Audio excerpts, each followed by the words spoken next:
시간에는 우리가 마태복음 12장 38절부터 45절 말씀을 본문으로 이 시대에 보일 구원의 표적이라는 제목으로 함께 말씀을 나누는 시간 되길 소망합니다. 엊그저께 제가 여러 목사님들과 함께 만나서 대화하는 기회가 있었습니다. 그 자리에서 한 목사님께서 오늘날을 살아가는 이 시대 우리 한국 사회 사람들에게 죄와 사망 그리고 구원에 대해서 어떻게 전하고 어떻게 그들에게 구원의 표징을 제시할지 고민이다라는 말씀을 들었습니다. 과거에는 정말 우리가 어렵게 살았을 때는 풍요 그리고 누군가에게 몸이 매여 있었던 더 근대적인 시대로 간다면 신분의 해방 이런 것들이 사람들에게 복음이 되어 있었고, 예수를 믿으면 부자가 된다 또는 예수를 믿으면 누구나 다 평등한 사회에서 살 수 있다는 것이 그들에게 메시지가 될 수 있었을 겁니다. 그래서 70, 80년대, 60년대 우리나라에서도 국가가 한참 경제산업이 발달하던 그 시기에는 예수님을 믿고 11조를 드리고 기도를 하면 하나님이 복을 주셨고, 나라가 경제가 발전하기 때문에 누구나 다 보편적인 개인적인 경제력도 발전할 수 있었습니다. 하지만 이제는 경제 불황, 오랜 경제 불황, 그리고 이제 과거에는 상상하지도 못했던 보편적인 경제 혜택은 모든 사람이 누리고 있기 때문에, 자 그런 거죠. 옛날에 정말 누군가는 쌀만 먹는데 누군가는 꽁보리밥도 못 먹어서 굶고 있었던 시대였습니다. 누군가는 대학을 가고 누군가는 고등학교, 중학교를 가는데 누군가는 돈이 없어서 중학교조차 들어가지 못하는, 그리고 공장에 와서 돈을 벌어 가족을 부양해야 되는 그런 시대가 과거였잖아요. 하지만 이제는 그렇지 않죠. 누구나 다 고등학교까지 졸업하고 자신이 학교를 더 다니려고 하는 마음과 노력만 있다면 대학교까지도 졸업할 수 있도록 정부에서 대출이나 이런 제도가 참 잘 되어 있습니다. 물론 이제 빚이라고 얘기는 하지만 요즘에 보면 제가 대학 다니던 시절보다 정말 많이 좋아진 게 사실입니다. 제가 대학 다니던 시절에는 물론 그때 학자금 대출이 있었지만 부모님이 대출의 보증인이 될 만한 자격이 안 된다면, 신용이 약하거나 그렇다면 대출을 받을 방법이 없었어요. 그래서 제 후배 여학생 하나도 돈을 벌기 위해서 노가다를 뛰는 모습을 제가 본 기억이 납니다. 하지만 요즘에는 어떻든 그렇진 않잖아요. 소득이 어려우면 국가장학금 혜택이 있고, 국가장학금 혜택으로 안 된다면 저리로 학자금 융자를 미리 대출을 받아서 나중에 갚을 수가 있으니까 공부를 하고자 하는 마음, 정말 요즘에는 돈 없어서 공부 못한다는 얘기는 안 나오는 시대가 어떻게 보면 되었다고 볼 수도 있어요. 부모가 신용불량이라고도 자신만 신용불량이 아니면 국가에서 보증을 대신해주고 빌려주기 때문이죠. 자, 그런데 요즘에는요 이렇게 모든 것을 많은 사람들이 보편적인 혜택을 보고 있습니다. 이 말씀을 하면서 목사님이 그러시더라고요. 오늘날 우리가 누리고 있는 것은 과거에는 정말 최상류층 사람들이 누리고 있던 일이라거나, 더 오랜 시절 고대로 가면 고대에는 정말 신화에 나오는 신들도 누리지 못하는 것을 오늘날 현대인들은, 한국사회 한국인들은 누리고 있다라고 얘기를 합니다. 그래서 이제는 무엇으로 그들에게 복음의 표징, 구원의 표징을 제시하고 그들이 죄와 그리고 죄사함의 구원이라는 이 도시관에 들어올 수 있도록 할 수 있을까라고 고민하는 것을 말씀을 들었습니다. 정말 이 시대 사람들에게 병이 들면 병원에 가서 고치면 되고, 실비보험이나 건강보험 제도가 잘 되어 있기 때문에 건강보험만 있으면 감기 같은 경우는 10,000원도 들지 않고 병원에서 처방을 받을 수가 있고, 경제는 점점 불황이기 때문에 이제 더 이상 하나님 앞에서 복을 받는다는 이야기만으로는 사람들에게 매칭이 안 되고 어필이 안 되고, 그리고 죄사함을 받아야 된다고 외쳐도 사람들의 양심이 더 이상 죄에 대해서 민감하지 못하기 때문에 자신의 행동이 죄라고 생각하지 않는 이 시대에 우리가 어떻게 구원의 표징을 그들에게 제시하고 사람들을 구원 안으로, 예수님 안으로 이끌 수가 있을까요? 구원이라는 것은 살아생전에 우리가 준비하는 것은 아닙니다. 구원이라는 것은 이 살아생전에 우리가 누릴 수 있는 것이 아닙니다. 물론 우리가 육신의 건강이나 또는 물질로부터의 억압에서 해방되는 것도 구원의 일환이라고 볼 수 있지만, 그것은 구원의 단편이지 구원의 본질은 아닙니다. 구원이라는 것은 우리가 죽음 이후에 확신할 수 있는 것인데, 죽음 이후에 영생을 얻고 하나님의 나라에 들어가는 것으로 확신하는 것인데, 이 죽음의 것을 어떻게 사람들이 어필할 수 있을까요? 이것을 사람들에게 전하지 못한다면 사람들은 예수님을 믿지 않습니다. 전도가 되지 않습니다. 오늘은 우리가 지난 몇 주 동안 계속 기도에 대해서, 응답받는 기도에 대해서 말씀을 나눴는데요. 제가 이 목사님들과 대화를 나누면서 이번 주에는 이 말씀을 전해야겠다라는 감동이 왔어요. 그래서 오늘은 이 문제, 사람들에게 구원의 표징을 어떻게, 이 시대에 정말 어떻게 구원의 표징을 제시할 수 있을까? 무엇을 제시해야 할까? 라는 문제를 놓고 우리 예수님께서는 어떻게 대응하셨는지 함께 나누고요. 이 시대 사람들에게 복음을 전하면서 구원의 표징으로 제시할 그 핵심적인 것을 찾아나가는 이 시간 되기를 예수님의 이름으로 소망합니다. 예수님은요, 자신을 바알세불, 즉 사단의 하수인이나 앞잡이라고 비난하는 사람들에게 그것이 사실이 아니며 그런 사람들은 반드시 심판을 받게 될 것이라고 오늘 본문에서 말씀하셨습니다. 자, 오늘 본문 바로 직전에 나온 말씀입니다. 이 직전 말씀이 바로 이 말씀이에요. 왜냐면요, 예수님께서 기적을 많이 행하셨잖아요. 병든 자도 고치시고, 배고픈 사람들에겐 떡을 나눠주시고, 귀신 들린 자는 귀신을 쫓아내고, 이 소문이 온 유대에 쫙 퍼지자 서기관과 바리새인과 같이 예수님을 대적하는 무리들은 예수님이 하나님의 아들이심이 아니라서, 예수님이 최소 하나님께 쓰임받는 선지자나 메시아가 아니라 바알세불의, 즉 귀신의 왕, 사단에게 속한 사람이기 때문에 너희들에게 사기를 치고 마음을 빼앗는 것이다 라고 비난하였습니다. 이런 허위 사실에 대해서 예수님이 사람들 앞에서 말씀을 하셨어요. 나는 사단에게 속한 자가 아니다. 사단이 사단의 나라를 해야 하면 그것처럼 어리석은 것이 어디 있느냐. 그렇죠. 상식적으로 예수님이 병을 고쳐주고 귀신을 내쫓고 그것은 하나님 나라의 확장이었거든요. 그리고 그런 말을 퍼뜨리는 사람들은 반드시 심판을 받을 것이라고 말씀하셨어요. 예수님이 이 말씀을 들은 서기관과 바리새인들은 아마 뜨끔했을 것입니다.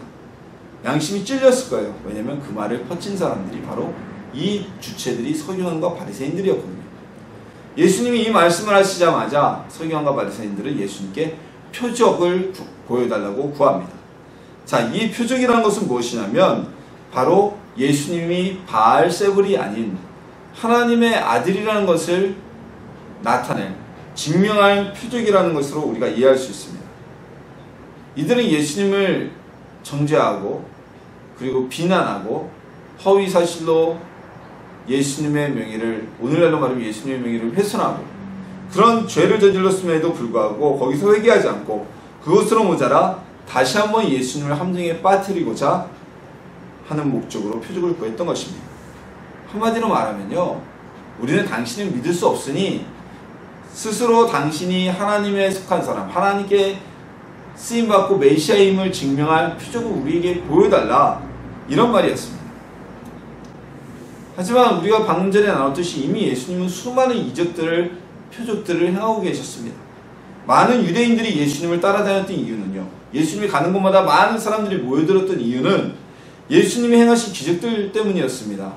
예수님이 가는 곳마다 병든 자들이 병이 낫게 되었고요, 때로는 죽은 사람도 다시 살아나게 되었고요, 사람들이 수천 명의 사람들이 배고파서 앉아있을 때 많게는 1만 명이라고까지 보는 사람들, 그들에게 보리떡 5개, 물고기 2마리라는 한 사람분의 식량을 가지고 수천 명, 5천 명이 훨씬 넘는, 때로는 4천 명이 훨씬 넘는 이런 사람들을 다 배불리 먹이고 오히려 남은 것이 원래 시작되었던 한 바구니가 아닌 12광질이나 되는 이런 기적을 베푸신 예수님의 모습 때문에 사람들은 모여들었던 겁니다. 때로는 고기를 밤새도록 잡지 못한 어부에게 고기도 잡게 해주시고, 자, 이런 표적들 때문에 사람들이 예수님 앞에 모여왔음에도 불구하고 이 바리새인과 서기관들은 당신이 하나님의 아들, 아직까지 이 서기관이나 바리새인은 예수님을 하나님의 아들로 인정하지 않았죠. 이들은 끝까지 인정하지 않습니다. 그들은 오히려 하나님께 속하고 당신이 메시아라는 증거를 표적으로 또 보이라고 이야기하고 있는 것입니다. 세례 요한의 제자들이요, 예수님께 와서 예수님이 그리스도이신지 물어봅니다. 왜냐하면 세례 요한이 감옥에 갇힌 이후에 그 제자들에게 오실 그이가 당신이십니까? 라는 이런 질문을 하게 하거든요. 그러자 예수님이 마태복음 11장 5절에 보면 그 질문에 다음과 같이 대답하십니다. 맹인이 보며 못 걷는 사람이 걸으며 나병한 자가 깨끗함을 받으며 못 듣는 자가 들으며 죽은 자가 살아나며 가난한 자에게 복음이 전파된다라고 가서 전해라. 자, 즉 예수님이 행하신 이 기적들, 병든 자들이 병이 낫고 나병한 자가 치료받고 죽은 자가 살아나는, 그리고 가난한 자들에게 복음이 전파되는 이 모습 자체가 바로 그리스도의 증거, 하나님 나라가 임재했다는 증거라는 사실입니다. 이런 표적은 메시아가 왔을 때 나타나는 표적이었습니다. 그래서 예수님은 세례 요한의 제자들에게 이 사실을 세례 요한에게 가서 전하라고 말씀하셨던 것입니다. 그러나 바리새인과 서기관들은 평생 성경을 읽고 성경을 연구하고 그 성경을 쓴다고 하는 이들은 성경에 기록되어진 메시아의 기적에 대해서 눈을 감아버리고 귀를 막아버렸습니다. 그리고 또다시 예수님께 당신이 하나님의 일을, 하나님께 속한 선지자이든 또는 하나님께 속한 자이든 우리에게 당신을 증명할 표적을 또다시 보이라고 요구하고 있는 것입니다.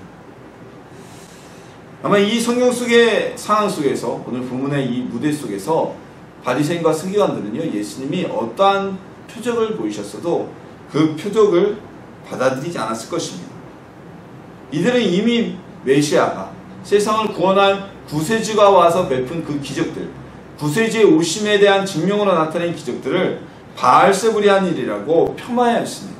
그것은 사단이 한 일이라고 폄하하고 거절하였습니다.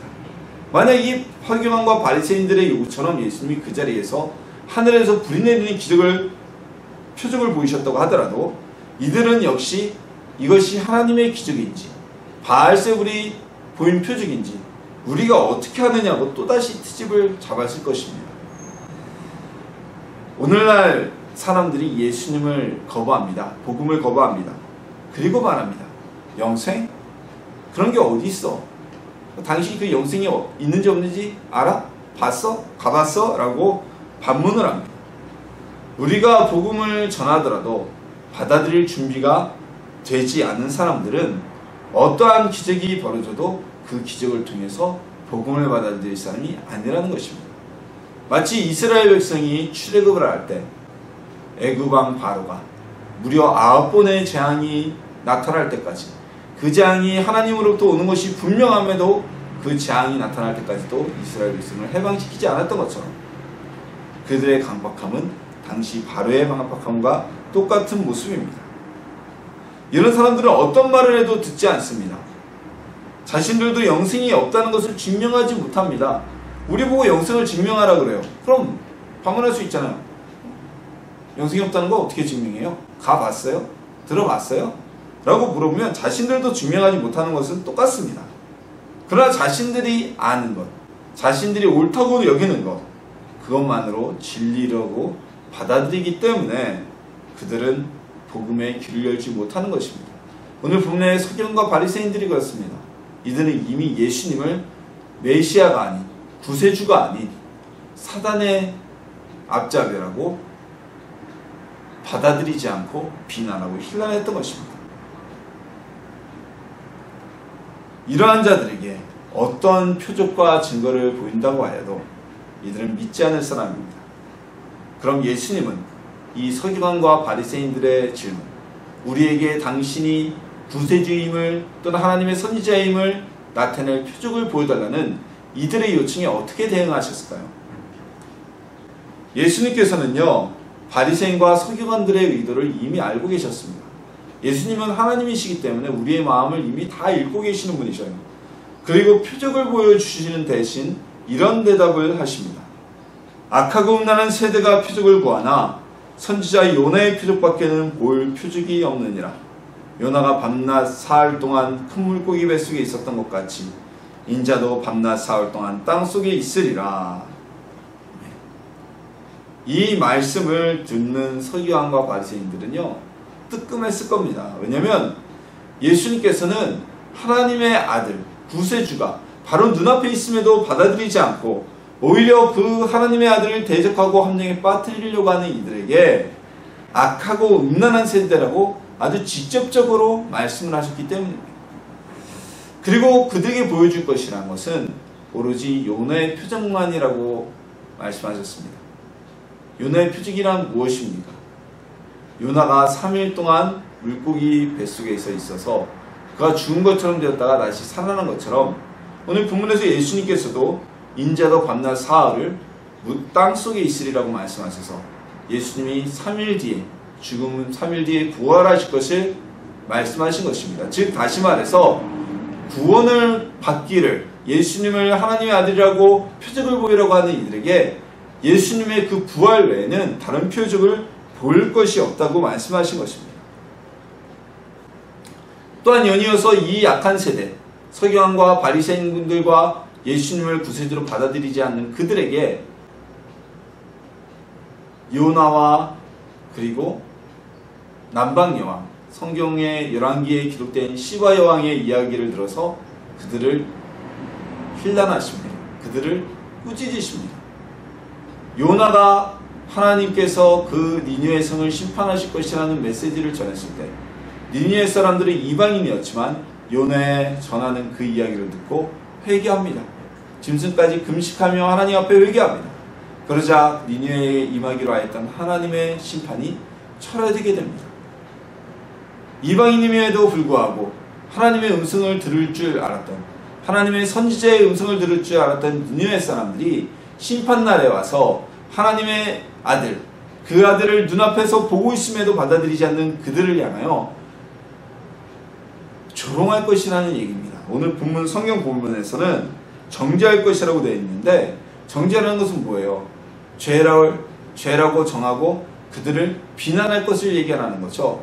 니느웨 사람들 이방인들도 하나님의 음성을 들었는데 하나님의 아들 그리스도를 눈앞에 두고 알아보지 못하고 비난하고 함정에 빠뜨리려는 그들을 비난하고 정죄하게 될 것이다 라고 말씀하고 있는 겁니다. 하나를 더합니다.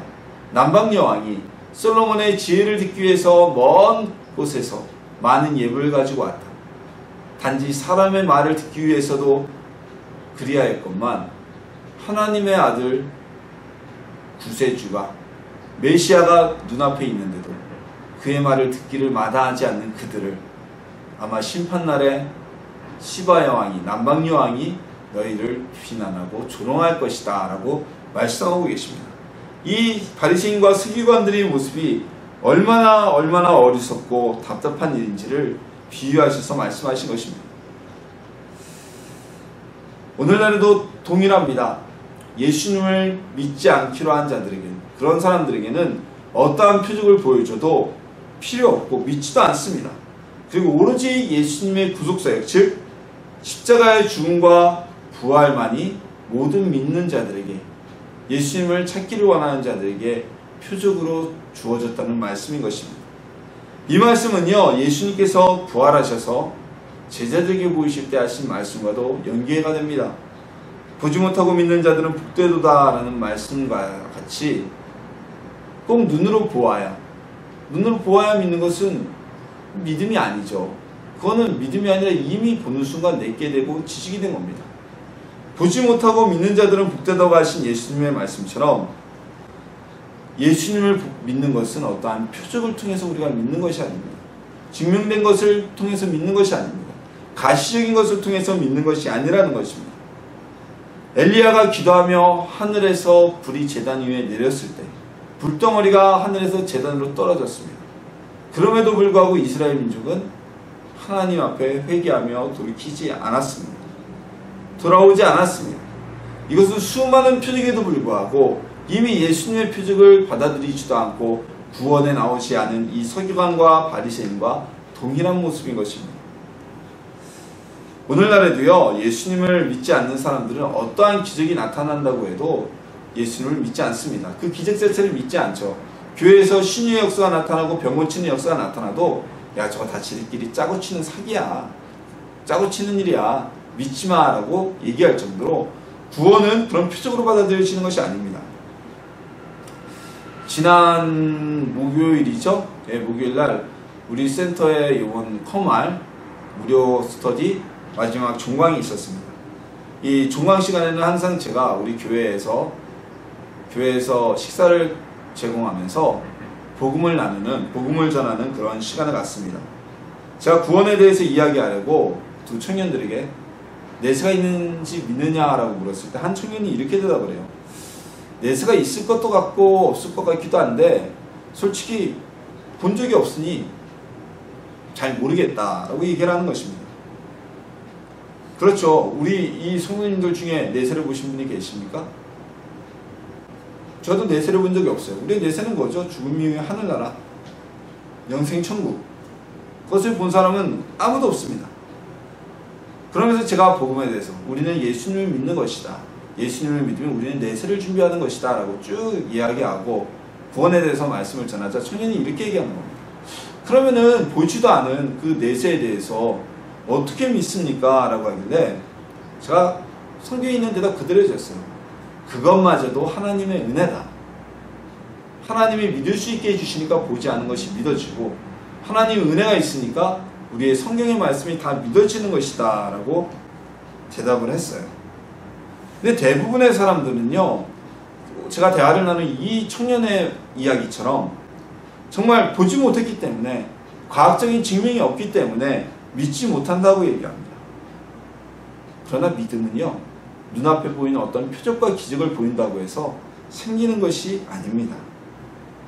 예수님께서는 예수님의 부활이 가장 확실한 하나님의 아들이심을, 예수님이 구세주이심을 보시는 표적이라고 말씀하셨습니다. 즉 우리를 위해 죽으시고 부활하신 그 복음만이 구원의 유일한 표적이 될 수 있다는 것입니다. 그리고 그것이 곧 예수님이 하나님의 아들이심을 나타내는 징표라는 말씀입니다. 그렇죠? 세상에 죽었다가 3일 만에 다시 스스로 살아나는 이가 누가 있습니까? 자, 이것은요, 우리가 사람들에게 복음을 전하면서 어떤 증명을 해야 될지 고민하고 또 고민할 필요가 없다는 것을 이야기하기도 합니다. 그런 말씀일 수도 있습니다. 믿음을 가진 사람은요, 어떤 표적이 없어도 예수님의 부활이 표적이 되어서 믿음을 얻게 되는 것이고요, 믿지 못할 사람은요, 하늘에서 불이 내리는 기적이 일어나도 그들은 믿지 않는다는 것을 예수님께서 말씀하신 것이기 때문입니다. 그럼 우리가 왜 전도를 해야 되나요? 믿음을 가진 이에게, 복음을 듣지 못한 이에게 복음을 줘야지. 여러분, 성령에는 황이라는 게 있잖아요. 황. 기름도 마찬가지죠. 석유도, 가스도 그렇고요. 우리가 밥 먹을 때 쓰는 가스. 가스렌지를 켤 때 어떻게 켭니까? 그냥 밸브만 돌리면 불이 붙죠? 근데 그냥 중간 밸브, 체크 밸브만 열어서 가스렌지 없이 그냥 열면 뭐만 나옵니까? 가스만 나오죠. 가스에 불을 붙이기 위해서는요, 발화원이 있어야 돼요. 점원. 그래서 가스렌지를 이렇게 돌리면 틱 하고 스파크가 튀는 걸 보실 수가 있을 거예요. 그리고 그 스파크 때문에 가스에 불이 붙어서 우리가 요리를 할 수 있도록, 식사를 해 먹을 수 있도록, 음식을 해 먹을 수 있도록 불이 붙게 되죠. 구원받을 사람, 믿음의 준비가 되고 하나님이 특정하신 사람들도요, 우리가 이 스파크 역할을 하는 겁니다. 그들에게 예수님에 대한, 예수님의 십자가에서 죽으심과 부활하심으로 우리가 죄사함을 받고 구원 얻었다는 사실을 전할 때 그것이 스파크가 되어서 그들이 구원받을 수 있기 때문에 우리는 복음을 전하고 전도를 해야 되는 것입니다. 그러나 우리가 전도할 때 꼭 어떤 표적을 보여줄 필요는 없다는 거예요. 표적과 증명으로 전도되는 것이 또한 아니라는 것입니다. 어떤 표적보다 예수님의 부활하심을 전하는 것만으로도 구원의 증명이 되기 때문입니다. 복음을 전할 때 무언가 그들이 받아들이기 쉬운 어떤 논리적인 또는 가시적인 표적을 보여주면 훨씬 더 전도에 도움이 되겠죠. 그러나 어떤 증명이 없더라도 전도를 하지 못하고 구원이 이루어지지 않는 것은 아닙니다. 구원의 유일한 표적인 예수님의 부활, 예수님이 하나님의 아들이심을 증거하는 가장 확증인 예수님의 부활에 대해 전하는 성도님들이 되시길 소망합니다. 보통 오늘 본문에서, 우리가 공독한 본문에서 43절에서부터 45절은요, 따로 분리하여 설교하는 경우가 많습니다. 왜냐면 이 문장 구절이 뜬금없이 이 자리에 끼어들었다고 생각될 수도 있기 때문입니다. 어떻게 보면 42절까지의 말씀과 43절과 45절까지의 말씀은 전혀 매칭이 안 되는 이야기 같아요. 그런데 우리 마태복음 본문에서 보면, 또한 이 본문과 마태복음과 같이 맞대어 볼 수 있는 복음서가 바로 누가복음인데요. 마태복음에서는 예수님께서 이 표적에 대한 말씀을 먼저 하시고 그 이후에 이 귀신, 더러운 귀신, 더 많은 더러운 귀신이 다 찾아오게 된 이 비유의 말씀을 하셨고요. 하지만 누가복음에서는요, 이 43절 오늘 마태복음 45절에 있는 부분이 먼저 서술되고 난 이후에 그리고 38절 이하의 부분이 서술되고 있습니다. 그런데 누가복음에서는요, 43절부터 45절까지 오늘 본문에 있는 그 말씀 부분을 서술하면서 예수님을 반대하는 대적자들에 대한 이야기가 기록되어져 있습니다. 그렇게 본다면 이 43절부터 45절은 더 많은 귀신 들린 자의 비유, 이 비유에는 단순히 우리가 회개한 이후에 또다시 죄를 짓고 예수님을 찾지 않으면 많은 귀신이 온다는 단순한 이런 말씀뿐만이 아니라 이 말씀은 오늘 예수님께 표적을 구했던, 예수님을 바알세부로 몰았던, 복음을 받아들이지 않는 그들과 연관된 말씀일 수 있다는 것을 구조를 통해서 파악할 수가 있습니다. 자, 예수님께서요, 이 세상에 오셔서 공생의 사역을 시작하셨던 것은 곧 하나님의 나라가 임박했다는 선포였습니다. 예수님이 오셔서 하신 사역이 다 하나님 나라의 일이었어요. 병든 자가 해방되고, 아픔 있는 자가 아픔이 사라지고, 가난한 자들에게 복음이 전해지고. 그래서 예수님의 말씀을 듣고 병을 고치고 이적을 보게 된 모든 사람들은, 대부분의 사람들은 하나님의 나라를 체험한 사람들이 되었습니다. 천국이 어떤 것입니까? 천국은 병이 없고 눈물이 없고 아픔도 없고 고통도 없고 슬픔도 없는 거, 배고픔도 없고 가난함도 없는 것이 바로 천국입니다. 예수님께서 하신 표적들이 다 하나님 나라가 이 땅에 이루어지게 하는 그 임재의 상징이었기 때문에 그 모습을 본 사람들은 모두 다 하나님 나라를 직접적으로 체험한 사람들이 되었습니다. 그래서 예수님이 계신 곳은 사단의 권세가 세력이 급격히 위축되었습니다. 예수님이 부르지도 않았는데 귀신 들린 광인이 와서 예수님 앞에 무릎 꿇고 자신을 무적행에 보내지 말아달라고 간구하는 모습이 나타나고요. 예수님이 말씀만 하시면 모든 사단의 세력은 물러갈 수밖에 없었기 때문에 사단의 세력은 예수님이 계신 곳에서 아주 급격히 위축되었습니다. 길을 펴지 못하게 되었습니다. 아마도 유대 전체에서 예수님을 통한 하나님의 나라의 역사가 나타나면서 영적으로 본다면 예수님이 공생의 사역을 하신 당시에는 유대에서, 최소한 유대에서만큼은 사단의 세력이 아주 급격히 쇠퇴했을 것입니다. 그런데 이 은혜의 때에 예수님을 영접하지 않은 사람들은 예수님께서 주신 은혜를 체험은 했지만, 보고 듣고 체험은 했지만 다시 사단에게로 돌아가게 됩니다.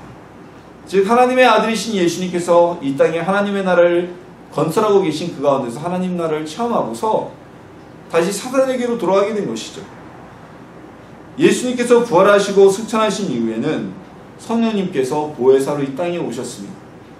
그러나 예수님께서 모든 이들에게 구분 없이 모든 이들을 향하여 하나님의 나라를 선포하고 그들의 병을 고치시고 치유하셨던 것과 달리 성령님은 예수님을 구주로 영접한 하나님의 자녀된 자, 하나님께 의인이라 칭함받은 자, 그들만을 위한 보호와 중보의 사역을 하십니다. 즉 다시 말하자면 예수님이 계시던 시대에, 계시지 않는 세상에서 그 은혜를 체험했지만, 예수님이 계시던 때 그 은혜를 체험하고 보고 느꼈지만 그 복음을 받아들이지 않은 이 서기관과 바리새인과 같은 대적자들은 예수님이 오시기 이전, 예수님이 공생의 사역을 하시기 이전보다 더 큰 고통을 받게 될 것이라는 것을 오늘 비유의 말씀으로 하신 것이라고 해석될 수도 있습니다.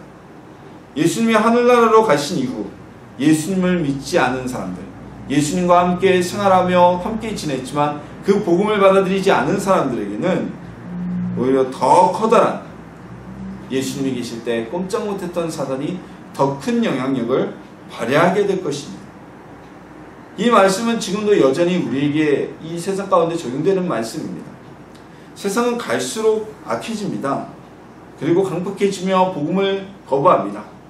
대놓고서 교회를 보고 주식회사라고 비난하고요. 언론에서는 기독교 안에 있는 흠집을 어떻게 해서든 드러내서 이슈화시키려고 노력을 합니다. 그리고 우리 성도들조차도 우리가 잘못해서 전도가 안 되는 거야 라는 자조를 하면서 전도에 대해서 포기를 하고 복음을 전하지 않습니다. 잘못한 것은, 물론 우리가 잘못한 것은 교회 내에서 잘못하고 회개하고 그것에 대해서 자정의 노력을 해야 됩니다.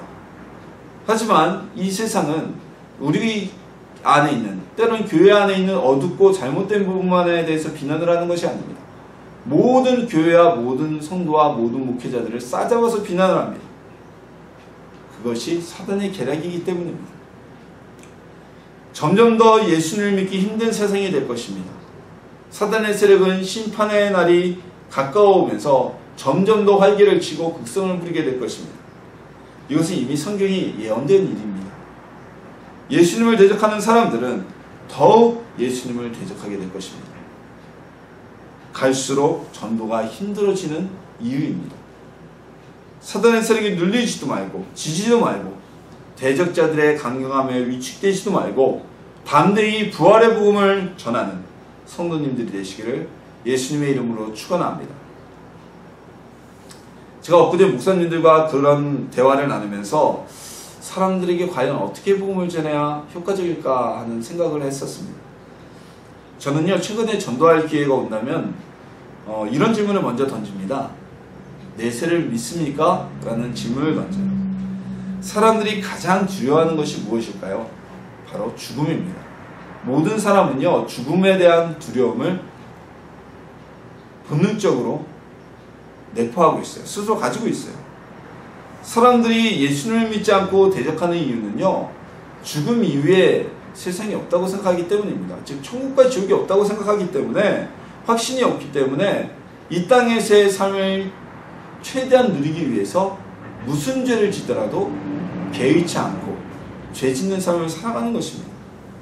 그래서 저는 그들에게 이렇게 얘기를 합니다. 예수님을 믿으면 우리가 내세에 대한 보험을 드는 것입니다. 만약에 내세가 없다면, 예수님을 믿고서 내세가 없다면 그걸로 뭐 끝이겠지만, 예수님을 믿고 내세가 있다면, 준비된 우리들은, 예수님을 믿는 우리들은 천국에 가겠지만, 만약에 내세가 있다면 예수 믿지 않는 당신은 어떻게 하겠습니까? 만에 하나 지옥이 있다면 어떻게 하겠습니까? 라고 묻습니다. 그러면 사람들의 눈빛이 약간씩 흔들려요. 모든 사람들은 죽음에 대한 두려움이 있습니다. 이제 죄사함에 대한 메시지는 전도하면서 잘 통하기가 쉽지가 않아요. 우리 대표적인 전도법이 사형리 전도법이잖아요. 근데 이 사형리 전도법이 바로 나의 죄를 고백하고 내 죄를 사하시는 예수님을 증거해서 그들이 복음의 확신 가운데, 구원의 확신 가운데 인도하는 그 전도법입니다. 복음적이고 성경적이죠. 근데 오늘날 이 전도법이 쉽지 않은 이유는 무엇이냐면요, 사람들이 죄에 대해서 과거처럼 민감하지가 않습니다. 죄에 대해서 둔감합니다. 당연히 그래도 되는 것이라고 생각하고, 저들도 저러는데 내가 못할 이유가 무엇이 있어? 라고 이야기하고 있습니다. 그래서 죄에 대한 어필을 가지고는 사람들에게 복음의 어필을, 복음을 전하기가 매우 어려운 시대가 바로 오늘날입니다. 하지만 죽음을 인식한다는 것은, 누구나 다 죽음이 온다는 것은 알고 있기 때문에 죽음을 인식하고 내세에서 영생을 얻으려면 죄사함을 받아야 한다고 전하는 것이 더 효과적이지 않을까 싶습니다. 죄만 얘기하는 것이 아니라 당신 죽는다, 죽은 다음에 내세가 있다고 믿느냐, 내세가 있으면 죄인은 전부 다 지옥으로 갈 건데 만에 하나라도 내세가 있으면 어떻게 하려느냐, 예수님을 믿어야 하지 않겠느냐, 보험으로라도 믿어야 되지 않겠느냐. 그렇게 돼서 그들이 예수님 앞에 나온다면 그 마음에 믿음을 주시는 우리 하나님이시니까, 믿음은 하나님의 선물이니까 일단 교회에 그들이 나와서 복음을 접하는 것이 우선이니까 좀 더 전도법이 효과적이지 않을까라는 생각을 하였습니다. 내세에 대한 증거를 대봐. 천국에 대한 지옥, 지옥에 대한 증거, 이거 한번 내가 대줘봐. 대주면 내가 예수 믿을게 라고 누가 얘기한다고 해서 굳이 그걸 증명하러 땀 뺄 필요가 없습니다. 예수님께서 부활하셨다는 사실만으로도 모든 것을 다 덮는 증거가 되기 때문입니다. 다른 방법과 증명식으로 복음을 전할 이유가 없습니다. 부자가 되고 병 고치고 출세하는 것이 복음 전파의 도구가 될 수는 없습니다. 우리를 위한 예수님의 죽음과 부활, 그리고 우리가에게 다가올, 사람들에게 다가올 내세의 심판을 전하셔서 구원받을 자들 추수하는 성도님들이 되시기를 예수님의 이름으로 축원합니다.